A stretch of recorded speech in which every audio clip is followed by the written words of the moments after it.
Why did he always smile? Have you ever smiled? Just to keep people from asking what's wrong.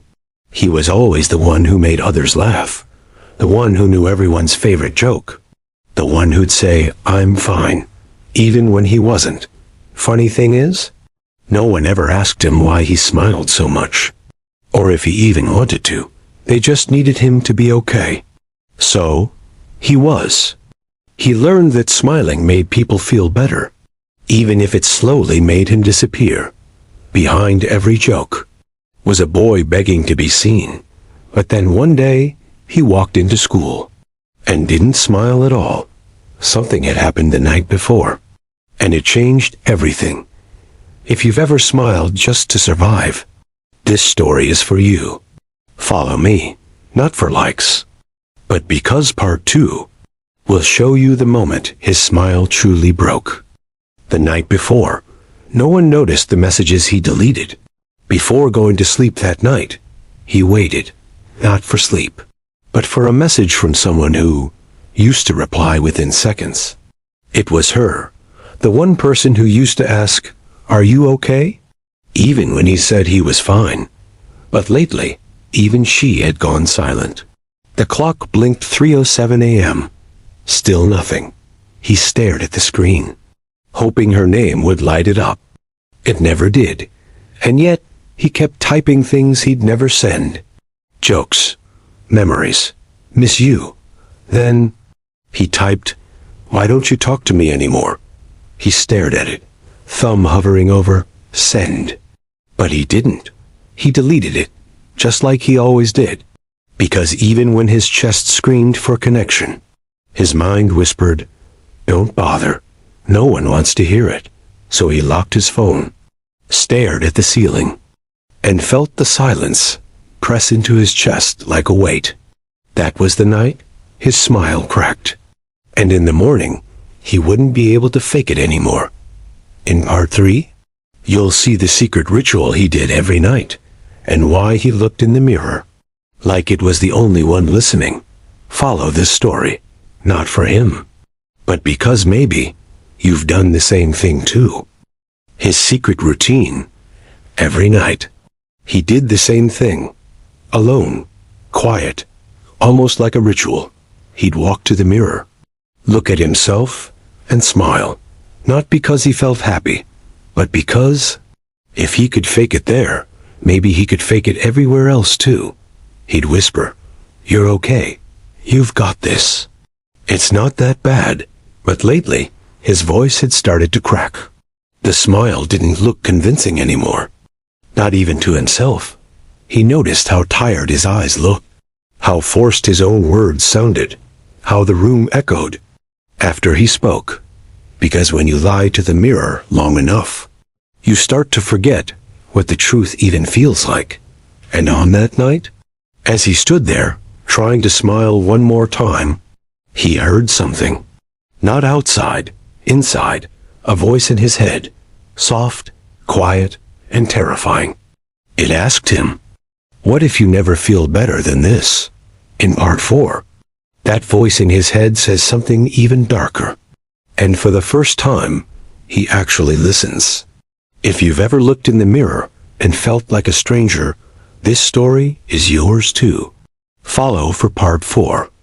The mirror spoke back. That night, the mirror felt different, colder, sharper, like it wasn't just reflecting his face, it was holding something back. He stared at himself for longer than usual. No music, no distractions, just stillness. The kind of silence that presses into your ears until your thoughts get too loud to ignore. And then he heard it again. That voice in his head, soft, but cruel in its softness. What if this is all you'll ever feel? He blinked, swallowed hard, shook his head, tried to smile, but the smile refused to show up. He spoke out loud this time. Not to the mirror, not to anyone, to himself. "I'm tired." 2 words. That felt heavier than any scream. He didn't mean tired like sleepy. He meant tired like his soul needed rest. Like he'd been holding himself up with nothing but willpower for way too long. He stared again. This time, he looked into his own eyes, and didn't recognize what stared back. His face, still there. His voice, still his. But his eyes looked like someone who hadn't been truly seen in years. The mirror didn't answer, but the silence did. It whispered something he wasn't ready to hear. What if no one ever sees the real you? His chest tightened. His fingers curled against the sink, and for the first time, he wasn't sure he could hold himself up anymore. In part 5, someone finally does reach out, but it's not who he expected, and it might already be too late. If you've ever stood in silence, hoping someone would notice your invisible war, this story isn't just his, it's yours too. Follow for part 5. The last message from her. He hadn't heard from her in weeks. Not a word, no reaction, no voice, just digital silence. But that night, as he stared at the screen in the dark, it finally lit up. A message from her. He felt his chest tighten, a mix of panic and hope crashing into each other all at once. He opened it and read, "Hey, sorry I've been distant. I'm with someone now." That was it. No explanation. No closure. Just, "I'm with someone now." He read it again. And again. Not because he didn't understand, but because he couldn't believe how something that simple could hurt that deeply. She was the one person he thought might see through the smile. The only one who ever asked, "Are you really okay?" And now, even she had stopped asking. His thumb hovered over the keyboard. He wanted to say so much, everything. But the words wouldn't come. He typed, "Glad you're happy." Then deleted it. He typed, "I miss the way you used to see me." Deleted that too. He looked at the screen and saw himself reflected in it. Eyes wet, breathing shaky, smile gone. And for the first time, he realized something terrifying. He wasn't sad that she was gone. He was scared. Because without her, no one knew he was struggling at all. He put the phone down, lay back, and stared at the ceiling. Again. But this time, there was no mirror, no mantra, no voice. Just silence. The kind that doesn't scream. It whispers things that keep you awake all night. In part 6, he walks into school. No jokes, no smile. And for the first time, someone notices. If you've ever pretended you were okay just to avoid being left behind, this story might be yours too. Follow for part 6. The smile disappeared. The next morning, he didn't smile. Not in the mirror. Not at the door. Not when someone waved at him in the hallway. For the first time in years, his mask stayed off. He walked into school, head down, earbuds in, shoulders heavy, not from his backpack, but from everything he'd never said out loud. People noticed, but not in the way you'd hope. They stared, whispered, laughed quietly behind him, like he couldn't hear. Wow, he's not laughing today. Did the clown finally run out of jokes? He kept walking, every step heavier than the last. Like the ground itself didn't want to carry him anymore. Then came the classroom. Familiar faces, same energy, same chaos, except now. He didn't fake it. He sat down, looked straight ahead, and said nothing. No jokes. No clever comments. No smiles for attention. Just silence. And it was in that silence that someone finally saw him. His teacher paused, looked at him, really looked. And for the first time in forever, someone asked, "Are you okay?" Not as a formality, not in passing. Not expecting a quick, "Yeah," but like she actually meant it. He didn't answer. He couldn't. Because when someone finally sees through the smile, when someone finally asks what's behind it, you realize how long you've been holding it all alone. His eyes welled up. Just slightly. Enough for her to notice. Enough for him to finally stop pretending. In part 7, he doesn't go home after school. Instead, He walks for hours and ends up somewhere he hasn't been since he was a kid. If you've ever felt invisible until someone finally asked if you were okay, this story is for you. Follow for part 7. Where he went instead. After school, he didn't go home. He just walked. No destination, no music, no thoughts he could hold still, just his footsteps, and the feeling that something inside him had quietly broken. He passed the bus stop, the corner store, the street where she used to live. Every place felt too loud, too familiar, too full of memories he didn't want to revisit. So he kept walking, and after almost an hour of wandering, he found himself in front of a place he hadn't seen in years. The park, the one his mom used to take him to when he was little. Back when the world felt softer, lighter, safer. He sat down on the old bench near the rusted swing set.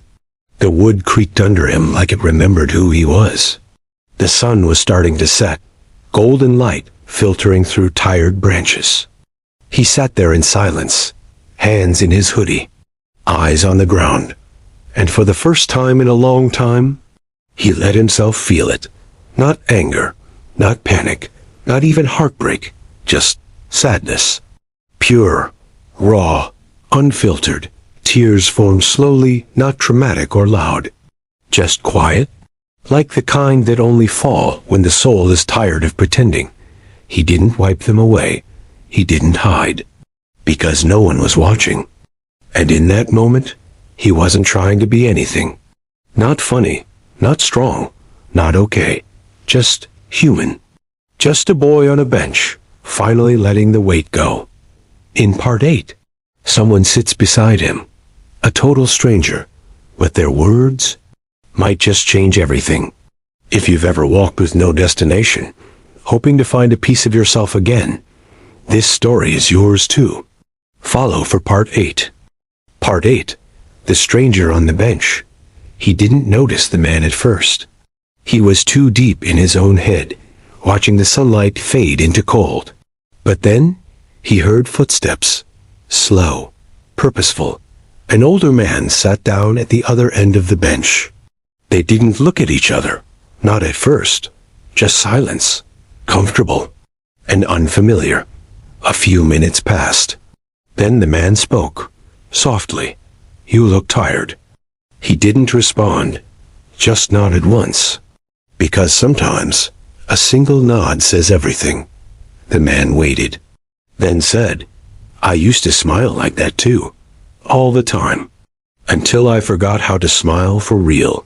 Those words cut through the fog. He turned to look at him. The man didn't look like much. Wrinkled face, worn-out jacket, eyes that had clearly seen too much and survived all of it. The boy whispered, "It just gets heavy sometimes." The man nodded. "That's because you've been carrying it alone. We're not meant to carry silence for that long." He didn't cry, not then, but he felt something shift.